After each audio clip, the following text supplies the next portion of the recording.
Now, I am being joined at this point by Abhishek Sudhir, political analyst, and I'm also being joined by Anuja Kapur, BJP spokesperson. Thank you both for being with me. Anuja, I'll come to you first.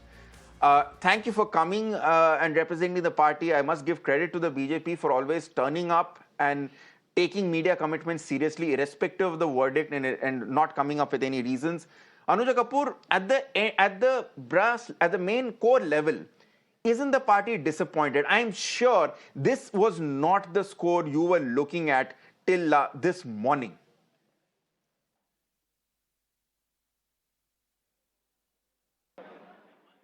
Was India Alliance looking at the 295 score till now? So nothing has been switched off right now. The election voting is still been going on. But we are coming back, no? What is important is that we are coming back in the third consecutive year.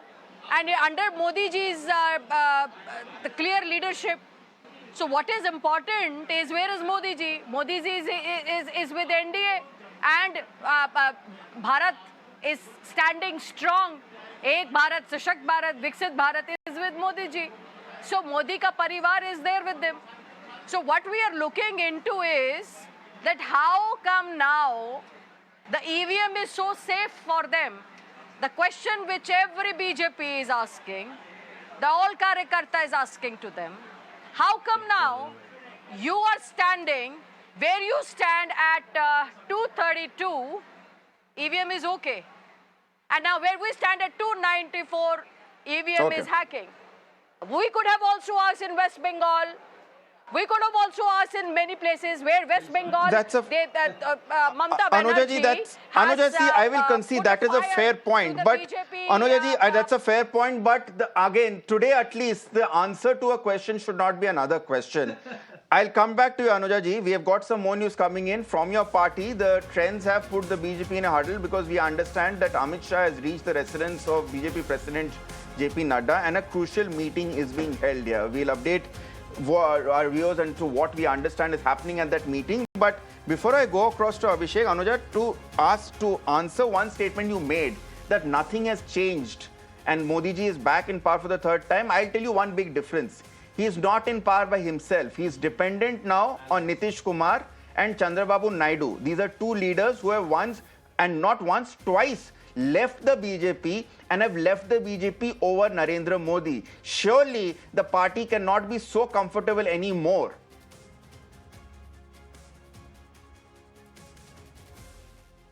The election voting is over, sir. I'm just asking you. The election voting is over? Yes, are you saying that all the voting has been counted, the votes has been counted? No. So the thing what we are looking into, so let's wait for those. Abhishek Sudhir, what is your response to that? Bharat needs Modi. So, yes. Okay. So, yeah, Abhishek. Bharat needs Modi, is it? I see. Ayodhya is not standing with Modi. Bharat is standing with Modi. You're losing Ayodhya. Narendra Modi is losing Ayodhya. How can Narendra Modi even think of forming a third term? He should resign on moral grounds. And I have an insider, I have a scoop for you. Okay. I just spoke to somebody in the Samajwadi Party in Lucknow. The BJP office in Uttar Pradesh in Lucknow is deserted.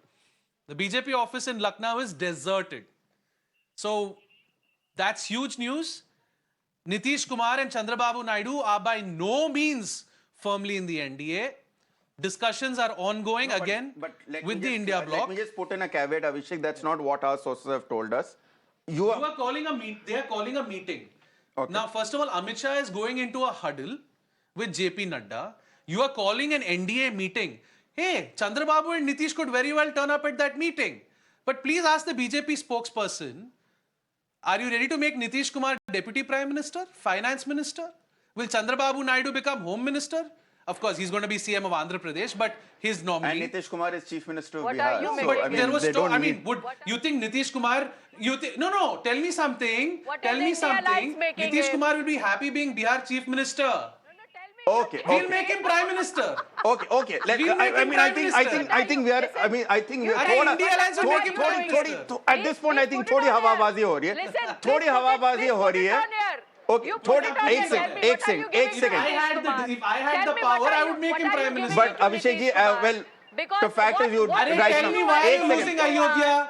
One second. Let me just Why are you losing one second. Ayodhya? Abhishek, Why are you Anuja ji, losing Ayodhya? Abhishek, Anuja ji, this is not a time to come up with Hawabazi. I will just like to put it on record once again that these are counting is still going on. Anuja ji, 1 second. Anuja ji, 1 second. One आप ही point. ना- Let नहीं, me one make sec- a I'll come factual to. point. I'll come to you. A factual One sec. point. I'll come to you. One sec. Arey, let me just tell our viewers what is happening in Uttar Pradesh, sir.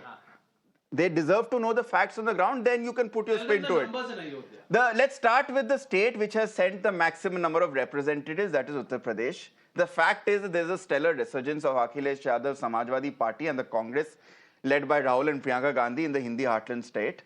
And that has left the BJP stumped. The India bloc, as we speak, is leading in 44 seats. The numbers are constantly changing. But so far, the India bloc is ahead. Samajwadi Party, last we checked, is in 37 seats. Congress in 7. The BJP-led NDA is not far behind. It's not a domination. Let's be very clear about it. It's in 35 seats. But what was once a dominant state for the Uttar Pradesh, for the BJP in UP, that's changed as well. But here's perhaps the statement or the statistic which will be most embarrassing for you. Rahul Gandhi's lead in Raebareli is twice that of Prime Minister Modi in Varanasi. Union Minister Smriti Irani is trailing in Amethi. And of course, as we said, Faizabad, which has Ayodhya, is seeing a Samajwadi Party victory. Let me quickly go across to Adib, who's joining us from Amethi. Adib, the big story coming in from Amethi, that Smriti Irani, the giant killer of the BJP, the Neta who brought down Rahul Gandhi in his own bastion, has today been brought down. The giant killer has now become the giant who has been killed, Adib.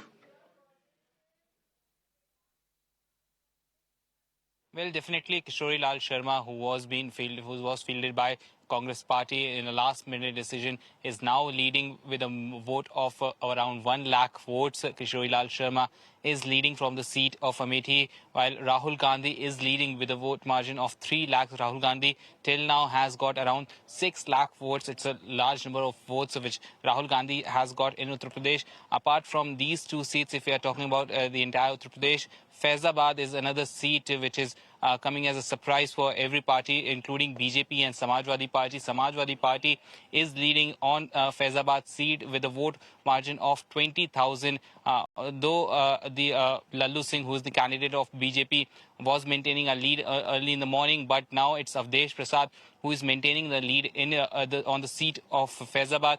Then there's the seat of Barabanki, where Tanush Punia is maintaining a lead of around 1 lakh votes from the seat of Barabanki. He's the Congress candidate. He's the son of senior Congress leader PL Punia, and he was fielded from the seat of Barabanki, and he's also maintaining a lead of 1 lakh.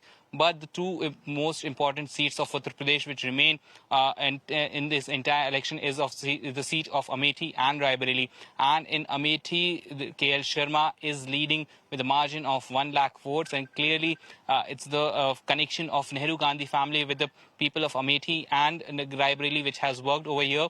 The people of Amethi were demanding that a Gandhi family member should be contesting from this particular seat, but however Congress fielded KL Sharma, and when the time came for campaigning, it was Priyanka Gandhi herself who was campaigning in Amethi for KL Sharma. She was here for more than 10 days holding road shows, holding public gatherings, addressing public gatherings. So this was Priyanka Gandhi herself campaigning in Amethi. That has changed the whole scenario. However, BJP was very confident about Amethi and Raebareli, and not just about these seats, but they were confident about UP. In fact, BJP was saying that it will be a clean sweep in Uttar Pradesh as far as BJP is concerned. But if EC data is to be believed, BJP is getting around 35 seats in Uttar Pradesh, while Samajwadi Party is getting 33 seats, and Congress is getting 7 seats in Uttar Pradesh, as the trend is showing as of now. Okay. All right, Adib, thank you so much for getting us those brass tacks. Anuja Kapur, I think the one clear message today, and I'm sure even the BJP will admit, is that arrogance or at least overconfidence does not pay. And sometimes it is perfectly fine to accept that, yes, perhaps we made a miscalculation and perhaps we erred in our calculations here. Would you not be at least graceful to say that perhaps the BJP underestimated the opposition in Uttar Pradesh? Because these three headline figures are coming out. The loss in Ayodhya, the defeat in Amethi by over 1 lakh votes and the less than expected margin of victory for the Prime Minister himself in his sitting constituency of Varanasi, something has definitely gone wrong. Will the BJP introspect on that?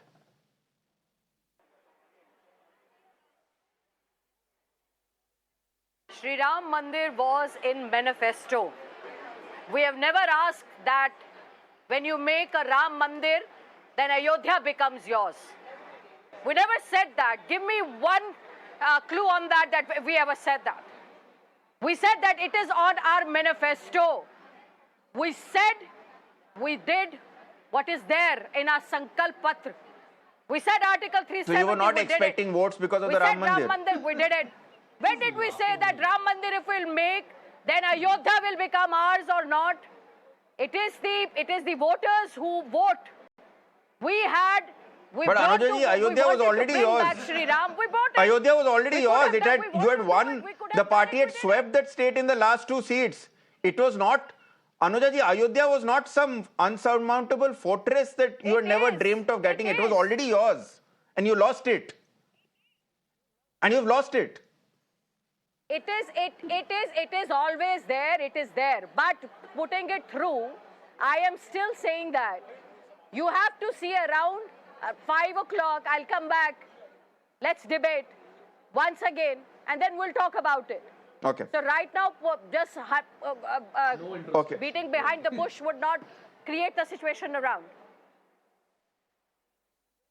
Okay. Abhishek Sudhir, let me now put it across the other question, which, let's be honest here, isn't it hypocrisy on the behalf of the Congress and the other parties, when elections go your way, EVMs are fine, when elections don't go your way, EVMs are rigged, EC is manipulated, something like that. Does that not tarnish the emphasis or the significance of a relatively good performance like this one? There are 2 points here. Yeah. There's questioning the credibility of the Election Commission and the decisions they've taken, questioning their partiality. And the second issue is saying that the EVMs have been hacked, or the EVMs have been manipulated, or that the elections have been rigged. Has one leader from the India bloc said that the elections have been rigged? Questions have been raised about but EVMs were rigged, was the constant refrain. No, I'm saying that. See, what supporters say, what voters say. No. Has Rahul... Not for this election, maybe, yes, but for several elections they've said, whenever they've lost, they said EVM manipulation is going on. I'll tell you what. At the end of the day, the Election Commission's credibility has taken a hit because they did not take action against the Prime Minister for his repeated violations of the Model Code of Conduct. They did not take actions against the Prime Minister for his repeated violations of the Representation of the People's Act. He blatantly polarized this election. Now, the people of India said, okay, Mr. Chief Election Commissioner, or at least the people of Uttar Pradesh clearly said, okay, Mr. Chief Election Commissioner, if you want to take action against Narendra Modi, we will take action against Narendra Modi. And the result of that action is 45 seats to India and 35 seats to the BJP. Introspection, they're not even acknowledging that the Samajwadi Party Congress combine has absolutely decimated them in their strongholds. They were talking about 8 lakh vote margin for Narendra Modi.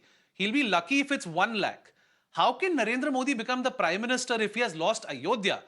The Sangh Parivar, the RSS, the VHP, all of them must now come together and say that does Narendra Modi have the backing of the people?